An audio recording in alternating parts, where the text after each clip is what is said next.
Hi, I'm Ivania. They threw parties without me, erased my name from family records, and told people I'd moved on. But what they really did was steal everything I had helped them build, behind my back. Until one forgotten clause, one paper trail, flipped the silence into power. Ever been betrayed by the people you loved the most, and had to choose between justice or peace? Before we dive in, what time are you watching this and where from? Let us know in the comments. I read every one. It was a Sunday in early spring when I found out my family had thrown a party, without me. I was coming back from a client site south of Dallas when I drove past my parents' house on Timberleaf Drive.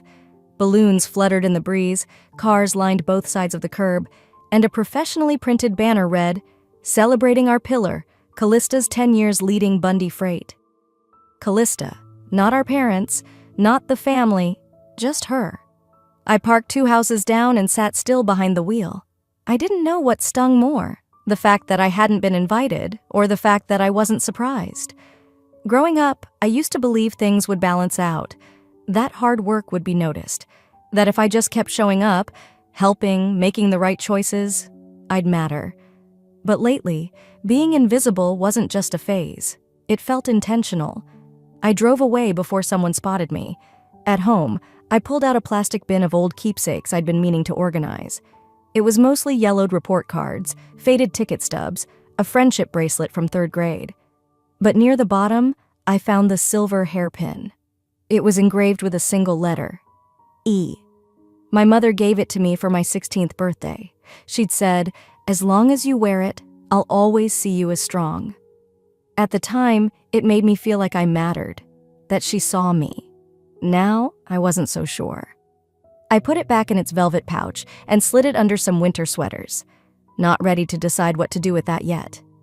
That night, while reheating leftover chili, my phone buzzed. Unknown number.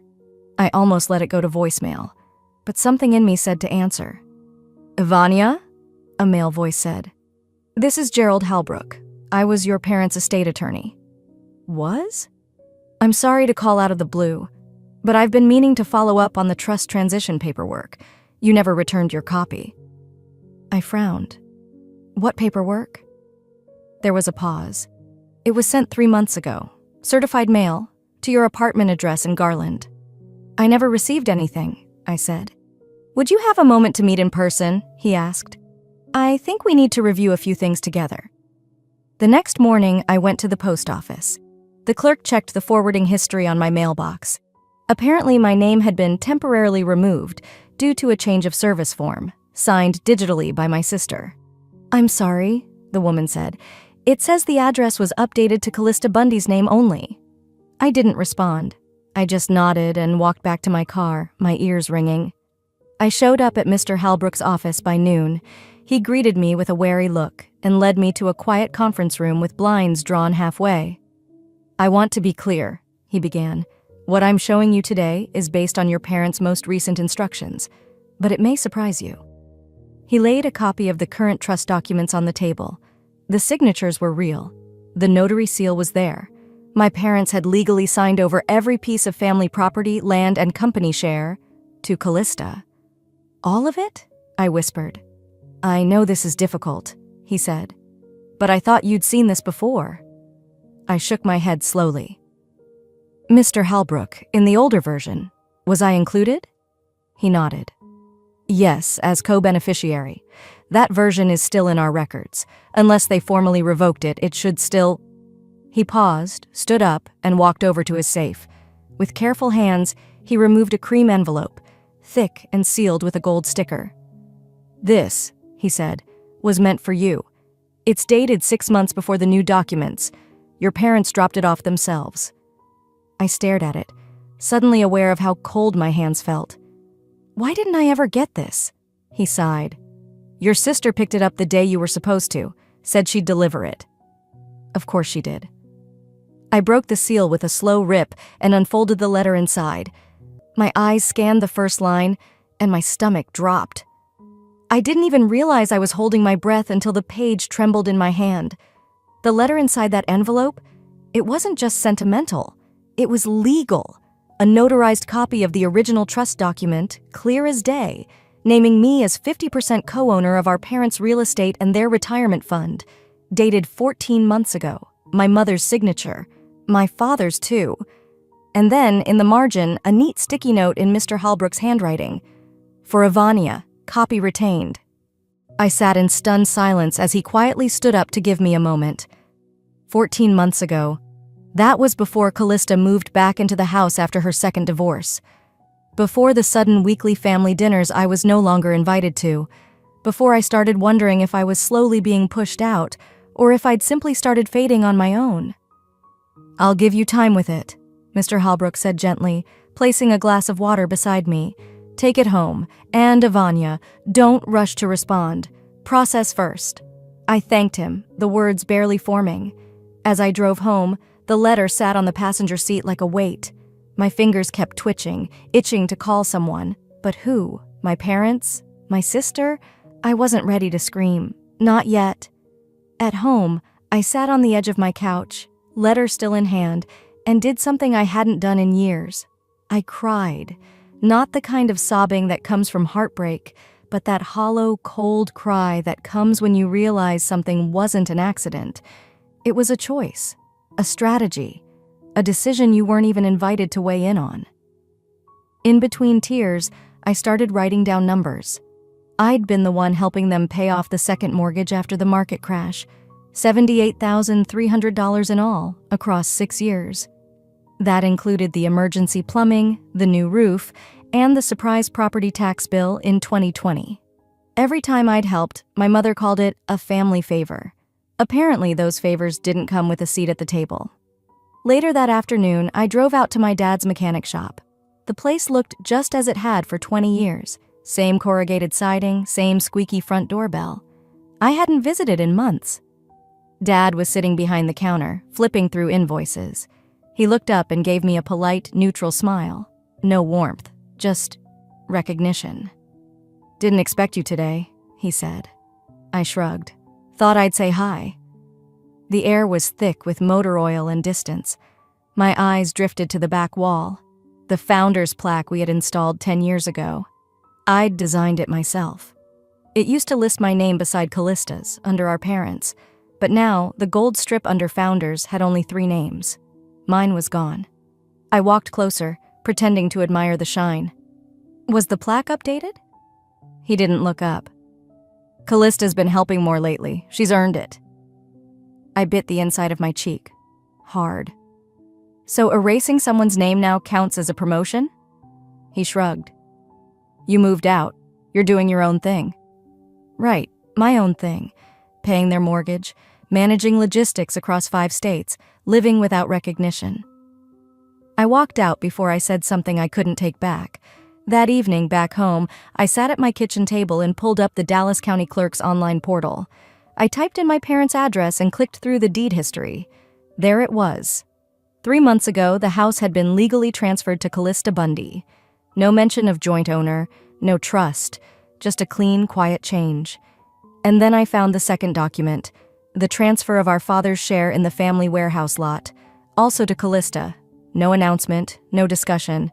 So that's why the lawyer reached out. Legally, he had to notify anyone listed in a previous trust before the change could be finalized. They hadn't forgotten me. They'd tried to hide it. I walked outside, the estate document still in my hand, the edges crumpling under my grip. The sky was turning pink as the sun dipped behind the neighbor's chimney. I sat down on the curb, right near the mailbox, and looked at my name in the letter again. Clear, formal, valid. They erased me on paper, I muttered aloud, because they thought I wouldn't fight. My phone buzzed in my lap, a message from Callista. Don't make this messy. You were never meant to have it anyway. That line wasn't just cruel, it confirmed everything, and it lit a fire in me. I stared at that message from Callista until the screen dimmed. Not from shock, I'd already been through that, but from something colder, heavier. Resignation mixed with resolve. I didn't sleep much that night. I laid in bed with the lamp on, rereading the trust papers, the text, and my notes. And I made a decision. Sunday morning rolled in with the same bright Texas sun that had warmed my childhood. Except now, it felt surgical. I didn't do my hair. I didn't wear perfume. I didn't even bother with the deviled eggs my mom always expected me to bring. Instead, I picked up a store-bought pie and a bottle of cheap red wine. No handwritten note, no love baked in, just enough to fulfill the unspoken requirement of bring something. Their driveway was already packed by the time I pulled up. A few of the church friends I recognized were milling about in pastel cardigans and floral blouses, chatting with Callista near the door. She looked like she'd stepped out of a Southern lifestyle magazine, hair curled, dress fitted, laughter just loud enough to command attention. I waited until the conversation shifted before approaching. Callista turned, smiled tightly. "Oh, you made it." I nodded, handing her the pie. "Store was out of your favorite, so I improvised." She took it with a manicured hand, eyes flicking to my outfit, plain slacks and a navy blouse. Nothing to critique, nothing to praise, neutral. Inside, the house smelled like garlic rolls and rose air freshener, familiar but sterile. My mother was in the kitchen, directing a teenager I didn't know around the serving trays, probably a church volunteer. She saw me and clasped her hands together. "It's so nice to have both my girls here," she cooed, eyes lingering on Callista, "especially the one who's been here through thick and thin." I swallowed. Not anger, not hurt, just data. A line filed away in the growing case folder in my mind. Lunch was buffet style. I served myself last, took the smallest portion, and made my way toward the corner armchair, but Callista gestured to the dining room. "We saved you a seat at the big table," she said, voice sugar-coated. "Just for today." Mom chimed in behind her.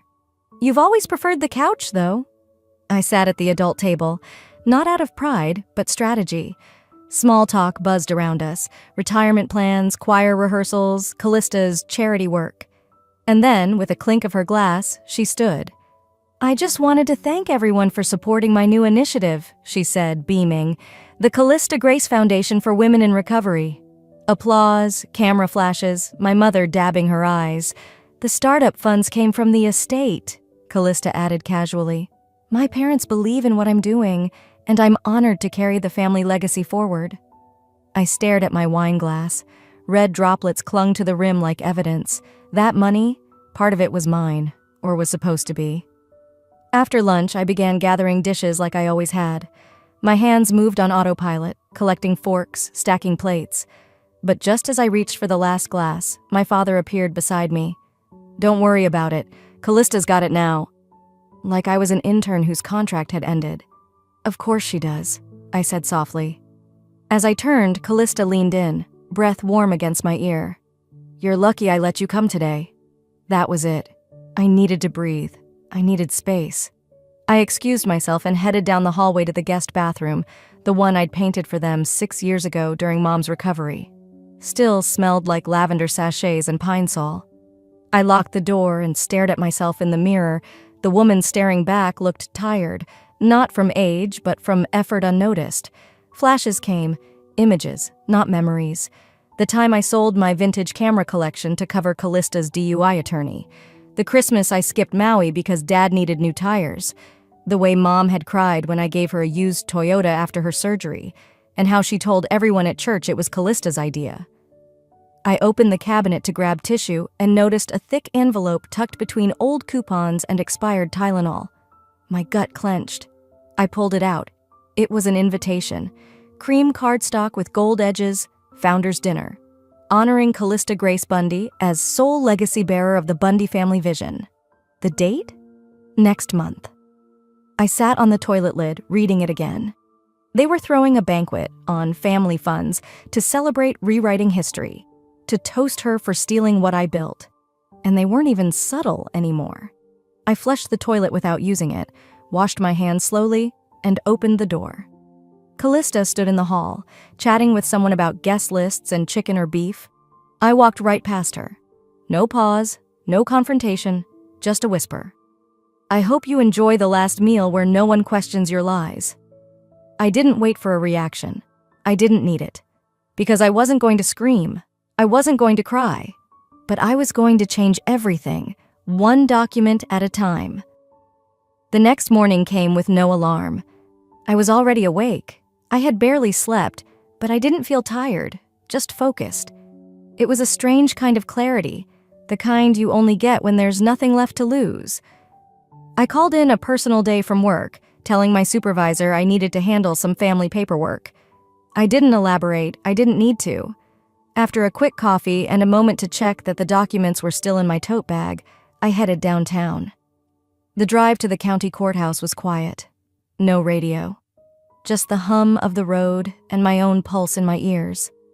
The line at the records office was mercifully short. I filled out the form for public property records, feeling the sweat bead under my shirt as I wrote my name. I handed it over with a polite smile, then sat down to wait. 10 minutes later, a clerk called me up and slid a folder across the counter. Inside were the recent deeds and legal filings tied to our family properties, including the lake house up in Cedar Ridge. That house had always been a dream.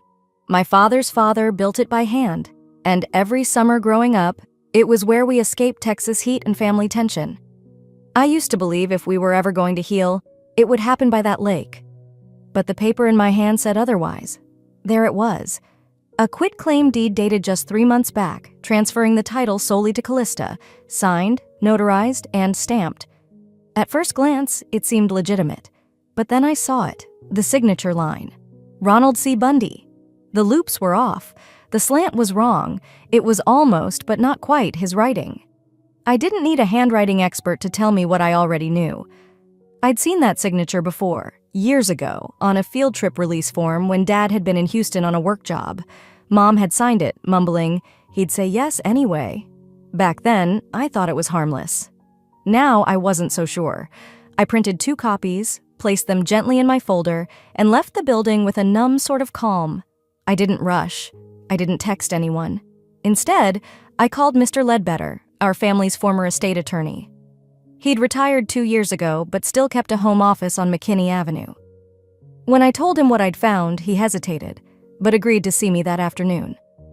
The moment I walked into his sunlit study, I felt 12 years old again, holding Dad's hand during a will update. Mr. Ledbetter had that kind of presence, firm, quiet, trustworthy. He listened carefully, didn't interrupt once as I laid out the documents. Then he picked up the deed, adjusted his glasses, and frowned. "This signature, it's off," he muttered. I nodded. "I think it was forged, by my mother." He didn't look surprised. "I've seen this happen before," he said slowly. "But what makes this interesting is, your father created a contingency trust in your name 10 years ago." I blinked. "A what?" "A trust," he said, "that activates if he's declared incapacitated or if there's credible evidence of financial manipulation. This document, if proven false, could trigger it." The room went still. "Would that override the current will?" I asked. "If the trust is valid and the trigger conditions are met?" "Yes," he said. "You could effectively reclaim legal control of a large portion of the estate." I left his house with hands that felt like they belonged to someone else, shaky but steady. I didn't cry. I didn't cheer. Instead, I called a mobile notary and a handwriting analyst. I didn't want a courtroom yet, but I wanted to be ready. I wanted truth documented, verified, and prepared like armor. Back at home, I carefully scanned every page into a secured cloud folder. I named it Bundy Archive. Just typing it made me want to vomit. That evening, as I was pouring tea, my phone buzzed. Unknown number. I let it go to voicemail. The transcript popped up a few seconds later. "Whatever you're digging into, stop. You're not thinking clearly. You don't want to destroy this family." I pressed play. It was my mother's voice, soft, measured, soothing, like a lullaby laced with poison. She was right about one thing. I didn't want to destroy the family. I just wanted them to stop destroying me. By Friday afternoon, I had all the pieces I needed, just not the will to look at them again. The handwriting analyst sent me the report digitally and confirmed it in plain, emotionless terms. The signature on the quitclaim deed exhibits significant deviations and is highly unlikely to have been written by the same individual who signed prior documents under Ronald C. Bundy. It was everything I feared and everything I needed. I saved the file to my encrypted folder, along with scanned copies of the original trust and the newer version that had my name erased. I named the folder Inheritance Integrity. It was the kind of name that sounded like a corporate security protocol, maybe because I knew what I was up against wasn't just a family issue. It was coordinated, calculated. That night, I tried to cook, but ended up letting the pan smoke. My appetite was gone, replaced by a restlessness that even sleep couldn't quiet. Saturday passed in a blur. Grocery store, laundry, vacuuming the same spot on the rug 3 times. I didn't want to think, but my body knew I was preparing for something. Then Sunday morning, it came. A text from Callista. Mom wants brunch at Stone Cafe, neutral ground. We should all just talk. Don't wear drama. I stared at it for a long moment, then typed back, I'll be there. I didn't go to make peace. I went to measure the distance between who they thought I was and who I had become. Stone Cafe in Plano had glass walls and industrial lighting, overpriced croissants and underseasoned eggs. It wasn't my kind of place, but it was perfect for people who like to be seen. When I walked in, they were already seated. Mom wore one of her coral blazers, like she had something important to say. Callista stood when she saw me, arms open like we were long-lost friends. Evie, she said, and kissed the air near my cheek. Glad you came. I gave a half smile and sat down. The server brought mimosas. I declined. Conversation started with light chatter, weather, church announcements, a neighbor's new fence. But Callista led every topic. She gestured with confidence, quoted scripture to justify some point about forgiveness, and even dropped a few humble brags about a recent charity gala. Then Mom leaned forward, touched my wrist lightly, and said, You'll understand someday, Evie. We didn't want you burdened with property stuff. You've always been more sensitive. That word again. Sensitive. It wasn't just a word, it was a dismissal, a way to sideline me and still sound maternal. I felt the heat rising behind my ears. I wasn't going to lose control. Not here. Not for them. I dabbed my lips with my napkin and placed it gently on the table. I may be sensitive, I said softly, but I'm not blind. And I'm not small. Not anymore. Their expressions froze mid-smile. I stood up, pulled out my wallet, and laid a 20 on the table for my untouched omelet. Callista blinked. Evie, come on, don't be dramatic. I didn't look at her. Drama requires performance. I'm just done pretending this isn't real. I turned to leave, taking slow, measured steps. The kind of exit you make when silence speaks louder than slamming doors. But she couldn't help herself. You're overreacting, Callista called after me. No one's trying to take anything from you. I paused at the hostess stand, glanced back over my shoulder. Funny, I said. That's exactly what the paperwork says. Outside, the air felt sharp and honest. I didn't cry. I didn't shake. I just walked. Because I wasn't closing a chapter. I was preparing to write one. On my terms. The glass door to the clerk's office thudded shut behind me, blocking out the sounds of traffic and the hum of downtown Plano. I stood in the sterile hallway for a moment, clutching the manila envelope I hadn't meant to bring with me. Inside it were my questions, and maybe, finally, some answers. I approached the records window, gave my name, and requested copies of property transfers filed under my family's names in the past 5 years. I was prepared for stalling, but the clerk barely looked up. Go to workstation 3. They're digitized, she said, sliding a plastic visitor badge my way.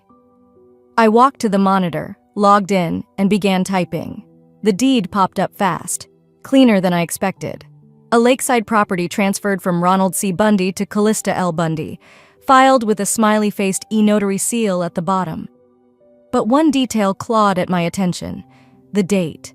The deed had been notarized the same weekend Dad was in the hospital for a mild stroke. I remembered because I had driven him there myself and sat through the CT scan waiting room with a stale coffee and a blanket he called too pink. There was no way he'd signed anything that week. Then I noticed something else. The name of the notary service, Texas Sign Notary, Remote Division. I copied the registry number and cross-checked it online. The notary was registered to a woman named Monica Varral, Callista's college roommate. I didn't even feel angry, not in the explosive way people expect.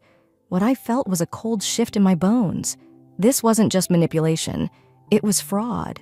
I printed everything: the backdated filing, the registry info, the full deed.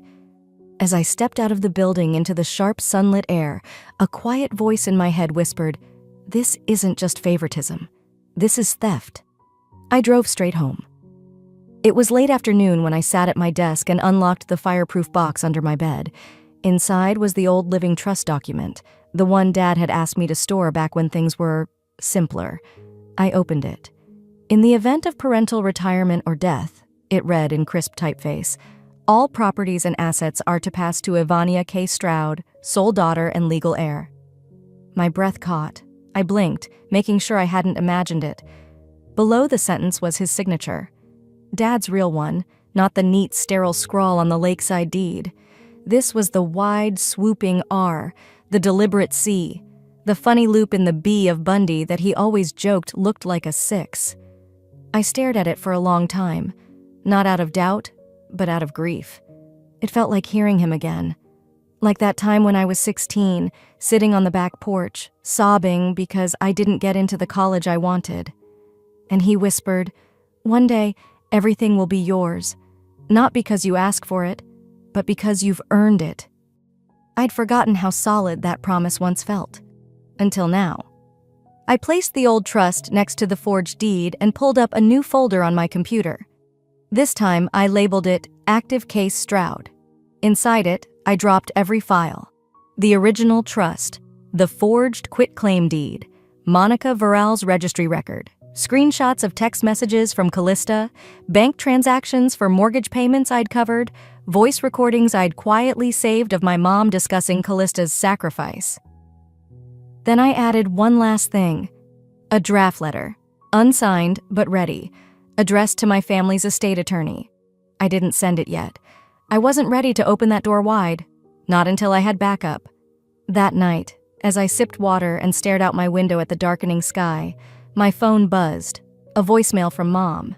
I hit play. "Evie, please don't make a big deal out of this. We've all moved on. Just be grateful Callista's willing to manage things." It was said in that syrupy, southern-laced tone she always used when she was trying to guilt me back into submission. But something in me stayed still.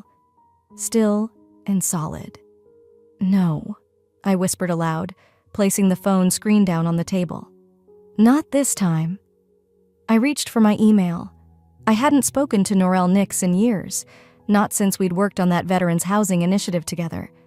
But I remembered her steel spine, her calm fire, and the way she made a county clerk backtrack on a missing document with one phone call. In the subject line, I typed, "Client name, Ivania Stroud, breach of trust and property fraud inquiry," and I hit send. I spent the entire night preparing, not just documents, but myself. My black folder lay open on the kitchen table, every page placed in order like ammunition for a silent war. I didn't pace. I didn't cry. I reviewed, read, reread. Then I packed it up, zipped the case, and ironed my blouse until it held no wrinkles, just like my tone would, just like my resolve already did. By noon, I was in my car, pulling up to the driveway of the house I used to call home. The magnolia tree still leaned left, just slightly, like it was bowing toward the sidewalk. I noticed that the wind chime Mom loved so much had been replaced with a new one, cleaner, sharper sounding, made of glass instead of copper. Like they'd decided to start fresh without me. I parked slowly. No honk, no rush. My steps across the driveway were measured, heels firm against the cement. And when I rang the bell, it was Callista who opened the door, already smiling like she'd won. She wore white, not cream, not beige. White. Like this was some kind of coronation. "Glad you could make it," she said sweetly, stepping aside. "We're all waiting in the living room." I said nothing. Inside, the room was staged like a tribunal. Dad sat in his usual recliner, arms crossed, like this was a minor dispute he'd have to referee. Mom perched on the edge of the couch, hands neatly folded in her lap like she was hosting a book club, not facilitating a betrayal. And there, on the coffee table, lay a folder. Not mine. Callista reached for it the moment I sat down. "This," she said, "is just a formality. A final draft of the division agreement. It's been reviewed by a third-party mediator." I held up a hand. "Before you go any further..." I unzipped my case and began laying out my documents on the glass. 1, 2, 3, quietly, deliberately. Callista's mouth twitched. "This is the original living trust," I said, "dated 5 years ago, with both parents' signatures." Silence. Mom shifted. Dad looked older, somehow smaller. "And this," I continued, "is a notarized copy of the property deed transfer filed last month." "The notary?" I slid over a highlighted printout. "Registered to Monica Viral. I think you remember her, Callista." No one spoke. "And this letter," I said, placing the final sheet flat on the table, "is from my attorney, confirming that these transactions, every single one, can be contested, and that fraud, especially involving forged signatures, is grounds for civil and criminal action." Callista's eyes narrowed. "You're bluffing." I didn't flinch. "Then take me to court," she scoffed, tossing her hair over her shoulder. "You're vindictive, Evie. You always have been. You ran off to college and came back thinking you were better than us." I tilted my head slightly. "I came back because no one else was willing to remind you that I didn't need your permission to exist." My voice didn't rise, but it cut. Mom gasped, not in shock, in fear. She clutched Dad's hand. He didn't squeeze back. "You never said you didn't want the estate," she said softly. "You were always so sensitive. We thought Callista could handle things more quietly," I finished. "More compliantly?" The room stilled. Just then, the phone buzzed. I clicked on speaker. Norel's voice poured into the silence, calm as a winter lake. "This is attorney Norel Nix. If we don't have confirmation of mutual resolution by Monday 9 a.m., we will proceed with a formal petition for injunction and review of all assets in question. I trust that's clear." No one responded. I stood. My palms weren't sweating. My knees didn't shake. I had rehearsed every step of this moment, but I didn't need to fake it anymore. As I turned to leave, my eyes caught something on the shelf behind me. A photo frame. That old family trip to San Antonio. The photo inside showed only 3 people: Mom, Dad, and Callista. But I remembered that day. I was there. I took the picture. I had set up the timer, propped the camera on a cooler, and run into place. I reached for the frame and popped it open. Behind the doctored image, the real photo remained, folded and hidden. There I was, right there, between them, grinning, arm wrapped around Dad's shoulder, sun in my eyes. They hadn't erased me completely, just tried. I refolded the picture, gently, and put it in my bag. What they tried to bury, the truth had quietly protected. And as I walked out, the only sound behind me was the tap of my heels on the hardwood floor. No voices, no protests, no more lies. The morning air outside the courthouse was unnaturally still, like the world itself was holding its breath. I stood on the stone steps for a beat, watching the glass doors reflect the storm I carried inside.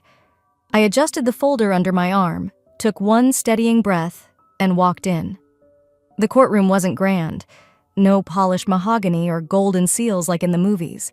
It was beige, bland, almost clinical, but for me, it might as well have been a battlefield. My parents were already seated, dressed in muted tones that tried to say, "We're just confused elders," while Callista sat poised in a tailored gray blazer, like she was running a board meeting. Her smirk didn't reach her eyes today, not after what had happened in that living room. I took my seat beside Norel, who gave me a quick nod without looking away from her stack of prepared filings. Calm, calculated, every word from her was like a scalpel, precise, intentional, and designed to expose what lay beneath. The bailiff called the session to order. When the judge entered, even Callista's posture stiffened. She wasn't smiling anymore, and then it began. After formalities, the judge turned to Norel. "You may proceed with your opening summary." Norel stood and without preamble played the audio recording. My heart thudded like a slow drumbeat in my chest. The sound came through the courtroom speakers, slightly muffled but unmistakable. Callista's voice laughing, then Mom's chiming in. Dad's quieter but still there. "Manipulated the dumb youngest one. She won't check. She just wants to be loved." The silence that followed was the kind that wraps around your throat. You could almost hear people blinking. The judge leaned forward, This recording has been verified? Norel nodded. Yes, Your Honor. Time-stamped, authenticated, and obtained legally by a third party who was present in the household at the time of the recording. Callista shot to her feet. That's taken out of context. Sit down, Miss Stroud, the judge said sharply. This court does not tolerate grandstanding. I didn't look at her. I didn't need to, because that clip wasn't just a revelation. It was confirmation. Everything I had feared, suspected, silently carried. It had been real. And now it had been heard. My parents? They didn't even turn their heads toward me. That hurt more than anything they had said, but it wasn't over. I opened my folder and pulled out one final page. This, I said, rising to address the room, is the part they forgot. Norel handed it to the clerk, who passed it to the judge. It's a clause written into the original family trust, I continued. Signed by my grandfather before he passed. It grants me full veto power over any family asset transfer made before I turn 35. And when is your 35th birthday? The judge asked, flipping through the document. 2 days from now. The judge looked over his glasses. Then, as of the day after tomorrow, the contested assets cannot be transferred without your express consent. I could hear Callista's breath hitch. She turned toward our parents. You knew about this? She hissed. Did either of you even read it? Mom's face was pale. Dad rubbed his forehead like it might erase the room. But I wasn't done. From my coat pocket, I pulled something crumpled but sacred. The tiny origami crane. Faded, worn at the wings. My grandfather had taught me how to fold it one quiet Sunday in his garage. Then he'd taken it and tucked it into his wallet, telling me, "You're the one with wings. Remember that." It had been returned to me after his funeral, folded inside the clause envelope. I placed it on the table. That little bird had traveled through years of silence and paper trails, and now it landed right where it was meant to. The courtroom hushed as the judge finalized the interim ruling. Effective immediately, a freeze is placed on all transferred estate assets. Probate records will be reopened for review. A formal investigation into misuse of family funds is authorized. Callista slumped back in her chair. My mother opened her mouth, perhaps to plead, perhaps to manipulate, but the judge raised his hand. You've had your say. I turned to leave. As I passed them, I didn't flinch when my father looked away, or when my mother whispered, Evie, please. I stopped, just for a second. This wasn't revenge, I said without turning around. It was restoration. And with that, I left, not storming out, just walking forward, finally unburdened. The gravel crunched beneath my tires as I pulled into the driveway of my grandfather's house. No, my house now. The title deed bore my name alone. But I wasn't arriving like a victor. I wasn't here to gloat. I was here to breathe. The house still looked much the same from the outside, save for the new coat of paint and the trimmed hedges. But inside, everything felt stilled, not empty, just full of memory. The kind that wraps around your ribs and asks if you've really healed or just learned how to carry the ache better. I let myself in and shut the door gently behind me. It was quiet, save for the faint creak of the wood floor as I walked across it. The scent of cedar still lingered, faint and warm, like the memory of a hug. I placed my keys on the entry table and ran my hand along the old bookshelf where my grandfather used to line up his black-bound ledgers and gardening magazines. Each room still held a trace of him, a man who never raised his voice but left echoes deep enough to carry through decades. This space hadn't forgotten me, even when my family had. I wandered into the kitchen, now brighter after the renovation. Marble counters, updated cabinets, but that same window above the sink where he used to hum while rinsing tomatoes from the garden. I stood there for a moment, letting the morning light hit my face, and felt something shift. Not closure, just stillness. And in that stillness, peace.